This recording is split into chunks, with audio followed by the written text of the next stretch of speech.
Hi guys, welcome back to a weekly meeting. I'm so glad you're here. We graduate this week, so we did it. We got our masters. Alright guys, we are all ready to go. This is fully what my dress looks like. I'm gonna be wearing a cap, like my cap and gown over top of it. So it's just like our little party decorations. And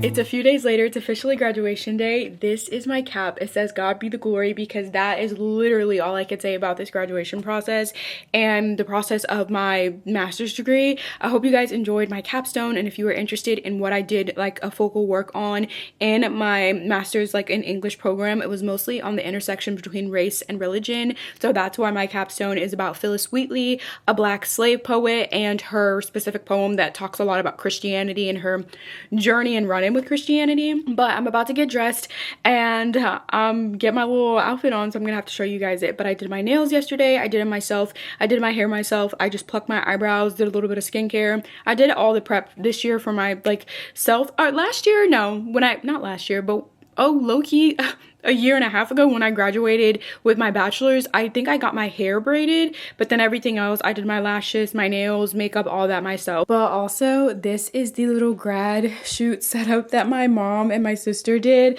I already took my grad photos at home, but this is just like our little party decorations, and they did such a good job. It looks so cute. You can see our Christmas stuff in the background too. But my mom had this extra rug for her room, and she just put it up, and I feel like this looks so cute, and I'm so excited. Actually, though, before I get dressed real quick, I wanted to give you guys a little insight on how I got into my master's program for English and honestly my academic journey, because I know we have a lot of girlies who follow me who are also English majors. So in undergrad, I majored in English and writing, rhetoric, and digital studies. That was all one major. And then I had two minors, one in professional and technical writing, and then another one which was creative writing, but it was like a concentration under my English degree. And I changed my major 3 times. I always had writing, rhetoric, and digital studies. That was always my major, but originally I was a minor in Spanish and had no English double major. And then I think my junior year I literally added English as my double major because I realized that with writing, rhetoric, and digital studies I was not going to be able to market myself as broadly as I wanted to, so I wanted a better concentration. And then when I dropped my Spanish minor, I dropped it because I was scoring lower on my Spanish test and those classes than I actually was for my major work, and it was breaking down my GPA. So I was like, okay, I need a different minor. I really like learning, so let me see what else is out there. And I found a minor in professional and technical writing that my school offered. And then when I did my English degree, I did a creative writing concentration to show bigger flexibility within my field of work. But it was really conversations with my mom, asking her how I can brand myself to be the broadest kind of multimedia writer, editor there is, and taking classes that, while they seemed hard, would give me skills that I needed. So I took a class over publishing. I took a class over technical writing. I took a class over copy editing. Take classes that seem hard but will give you hard skills that you can then use. I think as English students, it's also really easy to be like, well, I don't really want to become a teacher, I want to become a professor, so I don't need to have a concentration. Having a concentration will make, first of all, you a lot easier to brand. So when you're applying for schools, you can be like, oh, my concentration is in race and religion, or Victorian 19th century, or whatever the case may be. And it just makes it a lot easier for you to then brand yourself, because some master's programs will ask you, what is your concentration? My program asked me, and so in my undergrad, it was really helpful that I had professors that forced me to kind of concentrate on stuff. So when it came to that, I had one. So if you're in your undergrad, I would highly encourage you to try to figure out what you're interested in the field of English, and try to find a concentration early on, especially if you know you're going to get your master's. And for applying for a master's, I would always encourage you to make sure you're networking with your professors in undergrad so you can have letters of recommendation on the fly, because you have already spoken to them. They know you as a student. And I also took classes from the same professors over and over and over again. So by the time it was time for graduation, I had several professors who had me several times, so they knew how I worked in several different environments, which in turn made for a better letter of recommendation. But then lastly, for applying to college, whether undergrad or master's, make sure you wrote up a good resume, make sure you're applying to scholarships, apply to more than one school. Don't just apply to one school and be like, oh, I didn't get in, boo, oh my gosh, I'm not going to get in. But also, apply to a community college as well if you cannot afford a public institution or a private institution, because they are expensive, okay? And there's nothing wrong with getting a community college degree. There's nothing wrong with community colleges in general. If you're getting an education, you're getting an education, and that's kind of the name of the game when it comes to English majors and stuff like that. You're just getting an education. But also, if you are a believer, just know the Lord is with you in every step, and he will grant you favor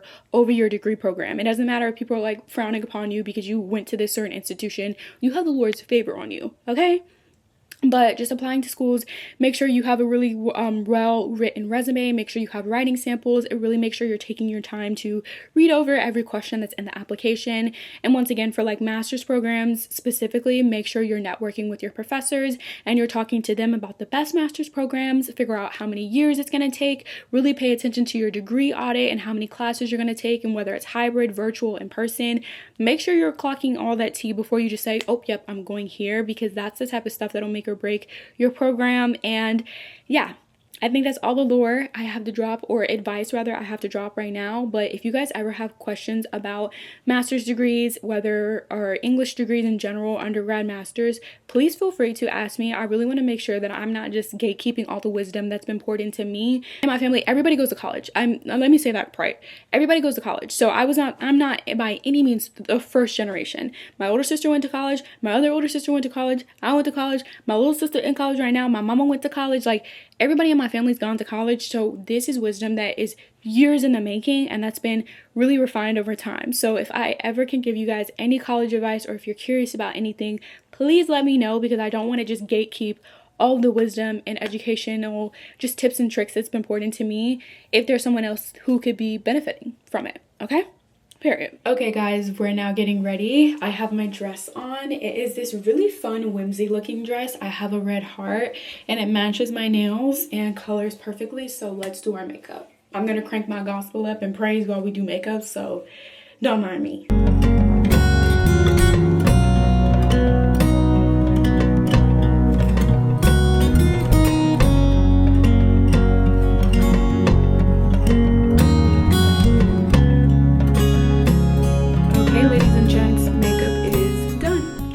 Let's do a little fragrance combo. It wouldn't be a proper get ready with me without a fragrance combo, but let me show you my dress fully.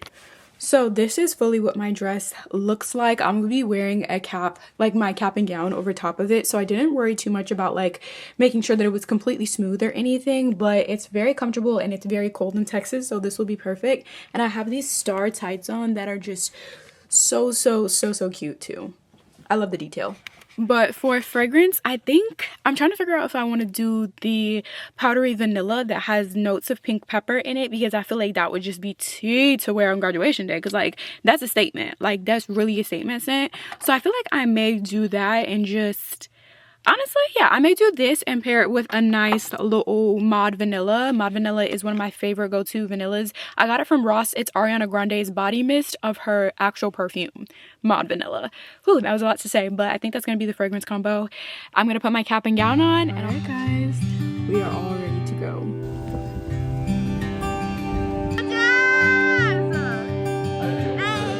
𝚃𝚒𝚘𝚗'𝚝 𝚘𝚗'𝚝 glória. Stewart, Land of Trevor Thorpe. Okay guys, we officially did it. We got our masters.